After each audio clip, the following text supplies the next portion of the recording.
Iniciando a parte 2, passando aqui sobre a reflexão, né?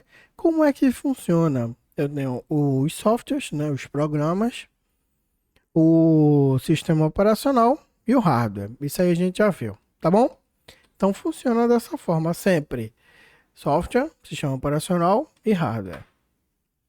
E como é que é o mundo perfeito? Em uma situação ideal, somente o sistema operacional deve ter acesso ao hardware do computador, tá certo? E um programa que desejasse, por exemplo, fazer um desenho no monitor, feito vocês estão vendo esse desenho bonito que o professor de vocês aí fez, né? Ele obrigatoriamente teria que repassar essa tarefa primeiro ao sistema operacional. Este, por sua vez, iria analisar o pedido do software e, considerando o pedido válido, o executaria. Caso um determinado programa resolvesse fazer um pedido estranho, por exemplo, apagar todos os dados do disco rígido, é bem estranho isso, né? Não imagina, meu Deus do céu. O sistema operacional simplesmente poderia ignorar tal pedido, terminar a execução do programa e informar a corrente usuário. Já acontece em alguns casos, né? O próprio sistema operacional alerta você está entrando num site perigoso, ou isso aqui pode danificar o seu celular, alguma coisa assim, né? Aparece aí já, tá bom? Já tá nos ajudando. E o sistema operacional ele é estável e seguro. Um programa de usuário não deve acessar recursos do computador diariamente, deve antes passar pela intermediação e autorização de um sistema operacional, tá? E como é que funciona desde os primórdios, lá nos primórdios? Eu tinha os softwares, eu tinha o DOS, que é o sistema operacional e tinha o hardware, e passava direto. O antigo DOS, eu tenho um programa, eu tenho um DOS, eu tenho um hardware, e aqui, ó, quando o programa pedia, passava direto para o hardware. E o antigo DOS não trabalhava nessas condições. Na época em que foi criado, né, o computador tinha uma memória RAM de 1 mega. Vocês imaginam o que é 1 mega? Vocês têm noção que é 1 mega? Eu acho que o mínimo de um celular que vocês têm aí, no mínimo é 1 giga, tá? E o sistema operacional como ficava resistente em memória, né? Tinha que ser o menor possível. Como não era pouca memória, tinha que ser o mais rápido possível, ocupar o menos espaço possível para ter como ter as informações dentro da memória, entendeu? E aí, para economizar espaço, ele já mandava direto. E era possível, né? Então, se pegasse um software malicioso, acabava com o computador. Uma solução para diminuir o tamanho do sistema operacional foi permitir aos programas que acessassem diretamente o hardware do microcomputador para tarefas especiais, como desenhar gráficos ou enviar dados à impressora. Olha a bronca. Resultado: isso acabava gerando um problema maior.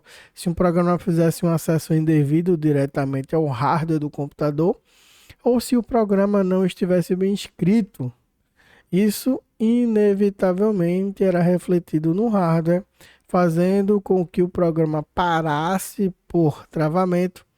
Esse problema continuou em versões do Windows 3, 95, 98, ME, por utilizarem o mesmo núcleo do DOS, permitindo acesso direto ao hardware. Graças a Deus a gente já passou dessa fase. Isso aqui era quando era nos primórdios, tá? A gente já passou dessa fase, já pegou o XP. Quem usou o Windows XP aí? Passou pelo Windows 8. Quem usou o Windows 8? Passou por Windows 10. Quem usou o Windows 10? O Windows 10 a gente ainda usa, né? E nós estamos no Windows 11. Tá. E as máquinas, pessoal, têm níveis. A linguagem entendida pelo computador é uma linguagem binária, feito eu já falei a vocês, né? E é de difícil entendimento pelos seres humanos, sendo chamada de linguagem de baixo nível ou linguagem de máquinas, tá certo? É só no binário, é só no 0 e no 1.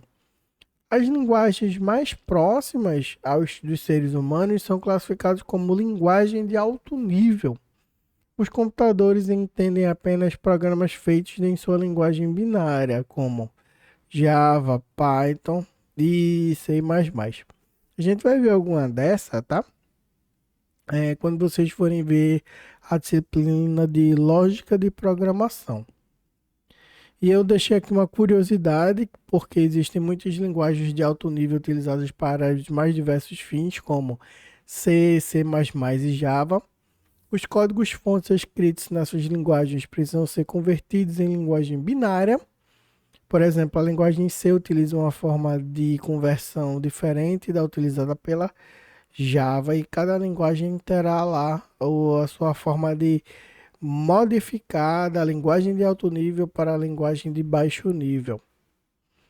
E nessa imagem aqui eu deixo a imagem dos primeiros computadores. Aqui tem um homem, tem mulher. Mulher foi responsável, tá? As mulheres aí. Foram responsáveis já desde os primórdios da computação. Nessa imagem aí você vê o ENIAC, que é um computador gigante de 180 metros quadrados, é uma sala gigantesca para caber o computador, e ele pesava 30 toneladas, tá certo? Passando aqui, eu trouxe nível 1 e nível 0. Então podemos considerar o computador, como uma máquina de níveis ou camadas, tá? Em que inicialmente existem dois níveis, 1 e 0. O nível 0 é o hardware e nível 1 é o sistema operacional. 0, 1. E se tiver o nível 2, seria o quê? O usuário, né? Dessa forma, o usuário pode enxergar a máquina como sendo apenas o sistema operacional, ou seja, como se o hardware não existisse, porque a gente não precisa saber, o usuário não precisa saber que o hardware existe, né? Então, e esta visão modular e abstrata é chamada de máquina virtual. O computador, como as máquinas de níveis, quando o usuário ele está trabalhando em um sistema de níveis, não necessita saber da existência das outras camadas acima ou abaixo de sua máquina, tá? Olha aqui essa imagem aqui ao lado direito. Tem a nível de aplicativos utilitários. Depois, aqui a gente pode considerar só como programas ou software, tá? Depois do programa a gente tem sistema operacional. Depois do sistema operacional, linguagem de máquina. Depois microprogramação. Depois dispositivos físicos, que é o hardware. Esses três conjuntos aqui a gente pode considerar como hardware, tá? E a gente vai ver de forma mais detalhada ao passar do tempo. Conclusão, primeiro ponto. Um sistema operacional pode então ser definido sob dois aspectos, como uma máquina estendida, uma máquina virtual e com um gerenciador de recursos, tá? E no segundo plano, um sistema operacional, como uma máquina virtual, esconde do programador detalhes do hardware, apresentado uma visão simples, mais conveniente e mais fácil de utilizar. Terceiro ponto, o sistema operacional, como um gerenciador de recursos, fornece uma alocação controlada e ordenada dos recursos do computador entre os vários computadores que competem por esses recursos. Os recursos incluem processadores, memórias, dispositivos de entrada e saída. O que são isso? Essas unidades de entrada e saída? Unidade de disco, impressora, mouse e os periféricos em geral, tá? E as interfaces de rede, entre outros. E quarto ponto, quando um computador tem vários usuários, existe a necessidade de se proteger a memória do dispositivo por usuário, né, de entrada e saída. E os outros recursos, o sistema operacional, então mantém informação sobre quem está usando qual recurso, tá certo? Ó, Eu recomendo fortemente que vocês vejam. Deixa eu ver qual disciplina. Fundamentos de informática e aplicativos. A partir disso, vocês vão entender melhor essa disciplina. Não se preocupem agora, tá bom? A gente vai evoluindo aos poucos, e vocês vão entender tudo direitinho. Todas as palavras técnicas bem em breve. Aí vocês vão ligar, lá com aquilo que o professor falou era isso então, né? Tá certo? E eu deixei aqui para vocês 4 exercícios. Primeiro, quais seriam as principais dificuldades que um programador teria no desenvolvimento de uma aplicação em um ambiente sem um sistema operacional? 2. Explique o conceito de máquina virtual, qual a grande vantagem em utilizar essa metodologia. 3. Defina o conceito de uma máquina de camadas. 4. Explique as seguintes frases. O sistema operacional protege o usuário da máquina e a máquina do usuário. Tá certo? Fica o desafio aí para vocês dessas 3 primeiras e o quarto, ó.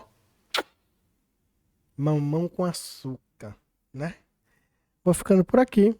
Meu nome é Yuli Gustavo. Espero vê-los em breve.